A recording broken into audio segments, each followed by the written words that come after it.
Everyone of the internet. My name is Andrew, and consider this the very first episode of. I don't have a name for the show yet. Let's just call it Untitled or some cheesy. You guys can pick the name. I really don't care. Today, what I want to talk about is wrestling stuff because whether people like to admit it or not, there are still wrestling fans out there. There's some great stuff going on in WWE. It pains me to say TNA could be better, but I really want TNA to be better, but it is just terrible. It's so bad. I mean, I don't even know where to begin with TNA. But I guess I'll start with WWE, with what they've been doing right so far.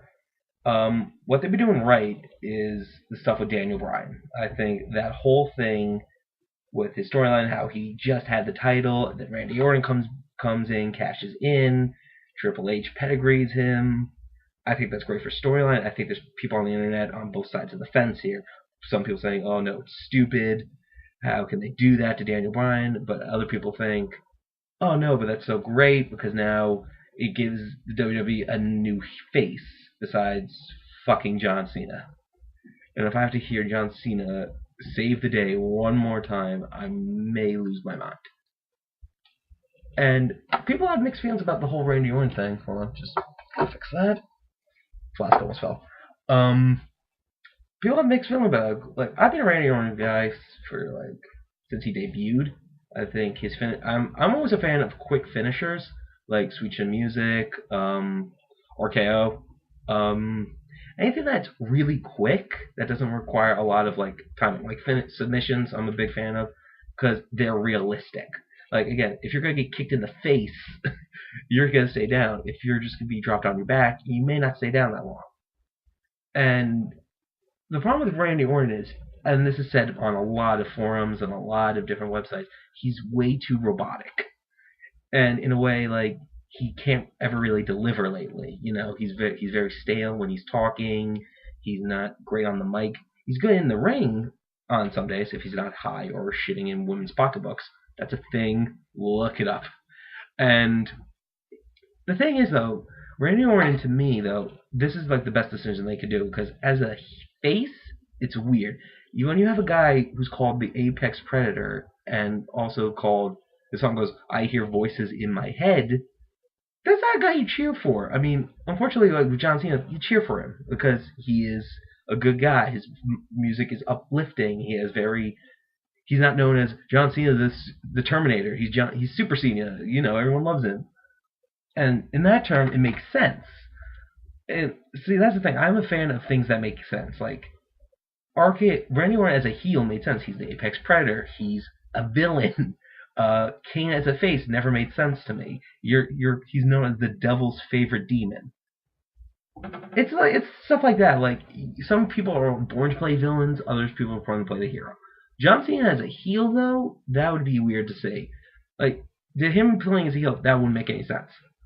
Him playing as a face works because he has the body, he has the motivation, he has the attitude, he has the crowd reaction. It's like Kofi Kingston becoming a heel. It wouldn't make sense. Nothing says about anything about Kofi Kingston as a bad guy. He's like a guy you want to go take a drink with. That's why guys like CM Punk, who can play both sides of the fence, work really well. CM Punk has proven time and time again, hey, I can be a face and I can be a heel. Just tell me what you want me to do. And it works because he can do the best in the world gimmick for positive or negative. Either way, it works out great. But I think I'm ranting on about people who can play both sides of fence and faces. What was I talking about? Oh, yeah. Other stuff WWE's been doing. The Wyatt family, I've been a big fan of so far.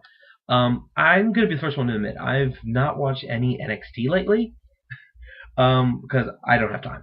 But I do want to watch more of it because actually one of my cousin's friends, Sammy something or other, is now called Solomon something. He's going to be on NXT, and my cousin's all excited, and he can't wait to see him. So I kind of want to see where it goes because I've watched some of his videos and some of his matches. They are crazy good. The other guys I would love to see in WWE from NXT, like Corey Graves, is incredible. His submissions are great. Reminds me a lot of William Regal. Very tactical. Who else? I would like Bo Dallas in a weird way because it would be funny for me to see how him and Husky Harris or Bray Wyatt, whatever he wants to call himself, collide because they are brothers in real life, which I find interesting. And I would love to see that dynamic because I like to see brothers in wrestling. Like that's why I'm a fan of the Usos. Like that's cool to me. Anything like that is interesting to me. Like even the Guerreros when they were around, they weren't really brothers, but they were family. Like I like that stuff. Um, what else? What else can we talk about? People on the internet, I've been reading around on my free time. They have mixed reviews about Triple H being involved in everything. Here's what I think. Triple H to me, when he does it right, it works. Like I was watching SmackDown like a couple minutes ago, right before I went to go play Payday 2, and he was doing an intro on their show Miz TV on SmackDown and all that, and it worked. It makes sense. Like he's doing it for business and all that stuff. That's fine. That makes sense though, because that's like brings us back to like the Attitude Era, or even like 2 years ago. That's even a better example. 2 years ago, around the same time where SummerSlam happened, and it was CM Punk versus John Cena, Triple H special guest referee, and CM Punk, won, but Kevin Nash came out, powerbombed him. Then Del Rio came out, cashed in, won the championship, and that's where a lot of people are criticizing it. Like I was listening to the Supla podcast, and if you've never watched or listened to the Supla, I strongly recommend it. These guys really know what they're talking about. They're always funny to me. Liam and Andy are always great. I would love to do a show with them once I get more credit on the internet. So if you're listening, hook me up. It's interesting with all that because fuck, I just forgot what I was saying. No, really Triple H. Okay, sorry. But Triple H to me, if he has a problem. I think he suffers from the Hulk Hogan effect. He doesn't want to go away. And same problem with Hulk Hogan. He wants a lot of money. He wants to be in the spotlight all the time. You can't do that. You have to let the new people shine.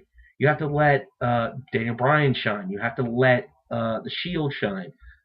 And that's another thing. I want the Shield to stay around for at least a year, and then dispark and become like separate. Like Seth Rollins and Roman Reigns can be a tag team. They work great together. But Dean Ambrose should split off, do his own thing, because I feel like as a singles competitor, he's proven he can do it. As a tag team, Seth Rollins and Roman Reigns also prove they are very strong as a tag team and in singles competition. Having said that, now let's move on to the other end of the spectrum. When you have one company which is doing okay, you have one that's going really bad. Like, it pains me, because about a year ago, I liked TNA. Or how many years ago? I don't even remember. It's when Aces and Eights first debuted, but you didn't know who any of the members were. I think it was like it seems like so long ago. The reason why I liked it back then was because I was a fan of the NWO idea. Like, when it was just like 3 members. It was a cool idea. But the problem is with the NWO at a certain point, it's like there's WCW and then there's just everybody in the NWO. Like, I remember I was watching 2 best friends play, and they were playing one of the WCW games. And it was just like, NWO, Wolfpack, Ravens Flock, 4 Horsemen. Like, there was like nobody that was in it. Just, oh, I'm by myself, guys, look at me, hey, pick me. I think it was like Goldberg, that was the only one. And that really shows, like, and that's the problem, because when you look at TNA, you have people like Hulk Hogan, Eric Bischoff, and all the people in WCW who've just taken over. They've taken over a pretty decent company. Like, the problem was, they should not have gone on the road. I think they should have built up more cash. They needed to think. Like, most people say, oh, it was a smart decision. It was a very smart decision. I'm not disagreeing with that. What I'm disagreeing was it was too soon. You have a company that is... sorry, I keep touching my nose. Bad habit. You have a company that doesn't know the first thing about business. You have a company that was used to being in Universal Studio. Like, I went to a TNA show. I was about to go. Funny story. It was about 3 years ago. My family and I went to Universal Studios, and they were selling tickets. And these people, and I was talking to these people, like, who was big TNA fans. They had the Sting shirts. They got the Motor Machine Gun shirts. And I was talking to them, like, why do you go to these shows? Like, I've seen them on TV. Like, some of them are good. Like, the Motor City Machine Guns are great. Sting's okay. Austin Aries is great. Suicide I liked. And they tell me, like, oh, well, they give us their free tickets. Like, they're free tickets. Like, yeah. So these guys were giving away tickets to their show just that way on the TV it shows, oh, look at this audience we have. And again, I like to reference things because I am in college. I'm a communication major. We're taught to reference it. If you look back on one of the Supla podcasts, they talk about, I forget, TNA Lockdown. And this made me laugh because if you saw the arena, it was a huge arena, and they had to block out more than half. Now I didn't watch it. I've been trying to find a video of it. I think there's one on YouTube, and I've heard it's the funniest thing in the world. It's like literally if just 10 people showed up to Wembley Stadium and that was it, and then like you had an entire field just to go batshit crazy with. It's unbelievable. And then the company thinks, oh, let's just go on the road. What harm could do? They do okay, but then they let people like Austin, AJ Styles' contract runs out. Okay, you hire people like Jeff Hardy, who's I'm surprised he's not arrested. How the hell is this man not in jail? You have a guy. Oh my god, it's making me crazy. How you have a guy who showed up to a pay-per-view high as a motherfucker. Again, I don't even know if I'm allowed to curse on this. I think it's the internet, so who gives a shit? You have a guy who's high as hell. Come on, wrestle Sting for your championship. And everyone's okay with that. There's no one backstage like, hey, Jeff, you need to sit down. Like, no, I'm fine, man. The man is high out of his kite. If you haven't seen it, type in Jeff Hardy versus Sting high. He comes out stoned. And this is not the first time. When he was part of Immortals, he comes out high as a motherfucker, dressed in a suit. It's unbelievable. And then they make a storyline out of it. Who does that? And then the other thing, and this is where the TNA rant comes in, guys. The other thing is with TNA, and this has also been said on many different podcasts, different things, it's just been advertising for Bellator. I mean, it's not even on the same night. Now it's like that Masters of UFC thing, like that competition. You have people like Tito Ortiz and Rampage Jackson on? Why? Are you that desperate? And like Spike's thinking, oh, okay, let's just use this company to promote our better products. Like, I watch Bellator. Bellator is good. Same with that UFC Masters show. Like, it's entertaining. It's not as entertaining as like Duck Dynasty. Like that if you haven't watched that show either, that's a funny show. Anyway, it's just crazy because then you have these really talented guys like Magnus. I think is talented. Austin Aries, I've said, is talented. Kazarian I liked for a little bit, and then he became kind of a dick. James Storms I liked for a bit. These guys were so talented. AJ Styles is probably one of the better athletes I've ever seen. I think when I was younger, my cousin took me to a live event, a wrestling event. And then we met AJ Styles during, I think, whatever reign he was in. I don't remember. I think it was like a live tour TNA thing. I don't think it was before they were called TNA. I don't even remember. But I remember meeting him, and he was just the nicest guy on the planet. And it pains me. It pains me to see, like, think, okay, he's going to be out of work. And WWE is not going to sign him because they have a concept where they don't sign TNA guys. Which sucks because Matt Morgan should move over. He needs a job. You don't take that, Mr. Anderson, because I liked the gimmick. I really did. Buck West Briscoe.